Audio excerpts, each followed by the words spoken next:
Up next, it's my pleasure to introduce Martin from Acies Bio. Please join me in welcoming him to the stage.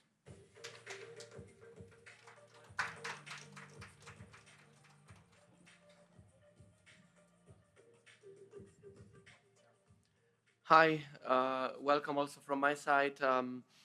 We talked about before about how to raise the capital to go from lab to the market, and I'm gonna talk about the tech, how to come from laboratory scale proof of concept to a final production technology that we've worked on for last 20 years at Acies Bio. So 15 minutes for 20 years of history and a little bit of future. It's going to be quite challenging, but I'm going to try to lead you through the story of how ideas come real world examples of microbial biotechnology that we are developing. So essentially, what we do at Acies Bio is we are translating the ideas and the R&D proof of concepts at our technology park, at our synthetic biology innovation unit in Slovenia, to a real world production processes at our industrial fermentation facility, where we have up to 30,000 liters fermentation volumes from this year on. Basically, in the last 20 years, we've grown to approximately 100 research scientists and worked really with around 100 industrial partners in food and feed, ag bio, industrial and pharmaceutical industries, translating the early stage discovery projects, enabling the technologies to come from lab to pilot scale, and in the final stage then made industrial scale production processes for big scale production and small scale production processes that are being produced across the globe through our partners. How does that development look like? So in microbial technology, you have to start with selecting the appropriate production strains that you will be using for the production, and that's the first part of the development. Then we design the pathways and make the first varieties of microorganisms, and then through a combination of high throughput screening, laboratory evolution, synthetic biology, we develop the final production strains. And of course, this is an iterative process where we are always improving the strains using this combination of genetic engineering and non-GM based approaches.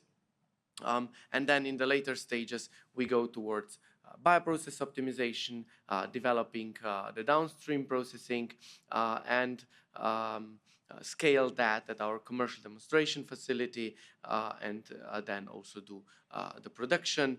Currently, we have up to 10,000 liter production, and we are expanding that this year to 30,000 liters. I'm not going to go into the detail of each of the steps, but maybe I can highlight some of the technologies that are really special in this setting. And one of such technologies are adaptive laboratory evolution. So this is basically using nature's ability to evolve quickly the beneficial traits that you're searching for.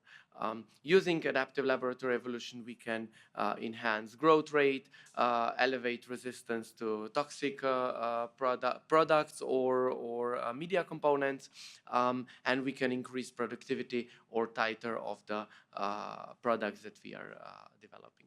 We developed an automated and miniaturized version of ale, which is allowing us to do several parallel evolutions in different devices to increase the throughput, or to have different modes of cultivation, and in that way enhance the chances of getting the right combination of mutations to have a better producing strains. So a few examples, we increased growth rate in industrial media to 150%, and this is already industrial process that is being in the production, and we further optimize that by a sequential growth in adaptive laboratory evolution devices that we have. Or another example is to increase the inhibitory concentration of the microbes to a toxic media component. We went from 200 milligrams per liter to 800 milligrams per liter, and in that way enabled more efficient production of final products. Going a little bit further on from the SmartRoute system, so the underlying development, we developed several technology platforms for production of different kinds of bioactive compounds. I'm not going to go again through all of them, but let's say functional proteins for production of different kinds of proteins and peptides using prokaryotic and eukaryotic hosts that we developed, lipid production hosts and terpenoid production hosts, and maybe I can also mention our one-carbon biotechnology that is using C1 feedstock methanol for production of chemicals. So the example of the proteins, we have several hosts which we can use for evaluation of production. We are talking about Bacillus subtilis, Pichia, Aspergillus, Trichoderma. And firstly, what we do is a quick proof of concept phase in order to see which production host is the most efficient for production of specific protein. And after that, we can go towards a targeted case-specific strain development and bioprocess development and industrialization. And our platforms are suitable for protein and peptide production, and we are using it for production of both pharmaceutical, agriculture, and food enzymes. And one of the examples that we did is a protein-based crop protection, where the need for really efficient production is the highest because of the costs that you have to achieve in order to be price competitive. So we took our SmartRoute platform and offered really a fast advancement from proof of concept of expression towards the industrial scale production, achieving more than 45 grams per liter of secreted protein in Bacillus subtilis in less than 6 months of the development, and then going further on to develop the strains, scale the technology, and finally come to manufacturing of the final products that we do for our partners. Another example of our technology that we partnered is the one-carbon bio technology that I mentioned earlier. So this is a platform for production of sustainable chemicals where we are using methanol as a feedstock, and we partnered with BASF to produce detergent range of fatty alcohols for home and personal care products. And basically the idea is that we can produce bio-based chemicals without usage of classical